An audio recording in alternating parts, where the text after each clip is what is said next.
Bonjour à toutes et à tous. Dans cette vidéo, on va tâcher de comprendre ce qu'il se passe quand on multiplie un nombre décimal par 0,1, 0,01, 0,001, etc. On va pour ça utiliser un exemple. Mais avant d'aller plus loin, comme d'habitude, je vous conseille de relire votre cours et de bien vous rappeler comment on utilise un tableau de numération des nombres décimaux.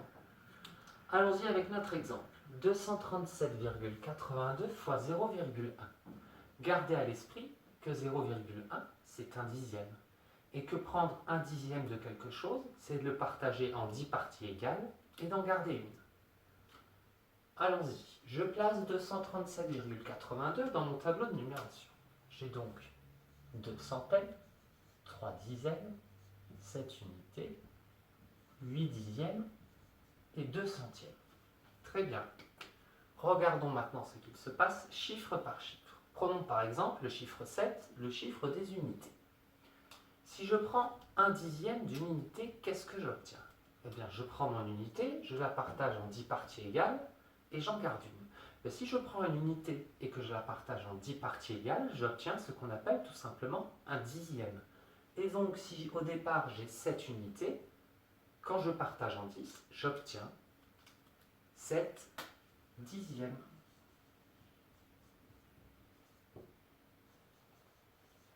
On va utiliser le même raisonnement sur chacun des chiffres.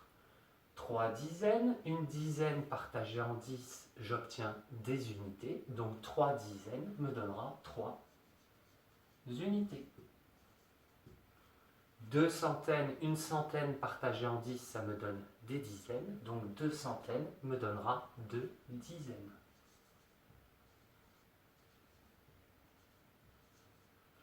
Ensuite, j'ai 8 dixièmes. Un dixième, si je le partage en 10, j'obtiens des centièmes. Donc 8 dixièmes, j'obtiens 8 centièmes.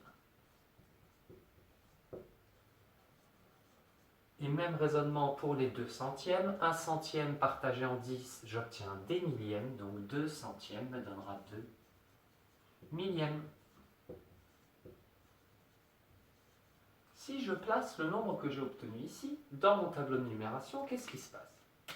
2 dizaines, 3 unités, 7 dixièmes, 8 centièmes et 2 millièmes.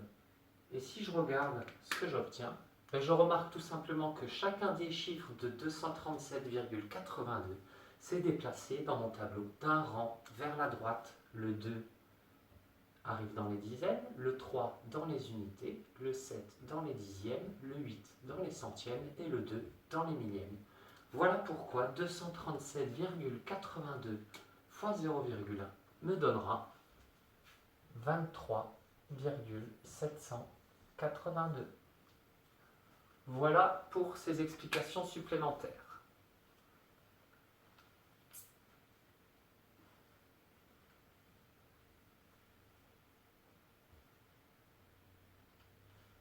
Voyons voir ce qui se passe maintenant sur d'autres exemples.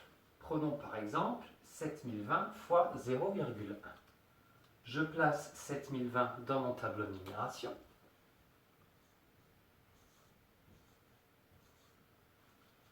« 7020 est multiplié par 0,1, ça revient dans mon tableau à décaler chacun des chiffres d'un rang vers la droite. Le 7 qui était dans les unités de 1000 arrive dans les centaines. Le 0 qui était dans la colonne des centaines d'unités arrive dans les dizaines d'unités. Le 2 qui était dans les dizaines d'unités arrive dans les unités. Et mon 0 ici, qui était dans les unités, arrive dans les dixièmes. Alors 7020, c'est un nombre entier. On est d'accord, je n'ai pas de partie décimale. Par contre, une fois que j'ai déplacé chacun de ces chiffres dans mon tableau de numération, il ne faut pas oublier que ma partie entière et ma partie décimale, elles sont séparées par une virgule. Et donc, du coup, j'obtiens le nombre 702,0. Mais vous savez aussi que les zéros qui sont à la fin d'une partie décimale, ce sont des zéros inutiles. Donc, je n'ai pas besoin de l'écrire. 702,0, c'est donc égal à 702. Et donc, 7020 fois 0,1 me donnera 702. Passons à l'exemple suivant. 24,5 fois 0,01. Je place 24,5 dans mon tableau de numération. Maintenant, multiplié par 0,01, rappelez-vous que 0,01, c'est 1 centième. C'est donc partagé en 10, puis encore en 10. Et donc, si on suit la règle, il suffira tout simplement de décaler chacun de ces chiffres, non pas de 1 rang vers la droite, mais de 2 rangs vers la droite. Le 2 qui est ici, 1, 2, arrive dans cette colonne-là. Le 4, 1, 2 arrive ici. Et le 5, 1, 2 arrive ici. Et toujours vers la droite. Qu'est-ce que j'obtiens? 245. Et non, 245, c'est la partie décimale. Et si je n'ai pas de partie entière, eh bien, je suis dans l'obligation de rajouter un 0 à la partie entière et je n'oublie pas la virgule. 24,5 fois 0,01, ça me donnera donc 0,245.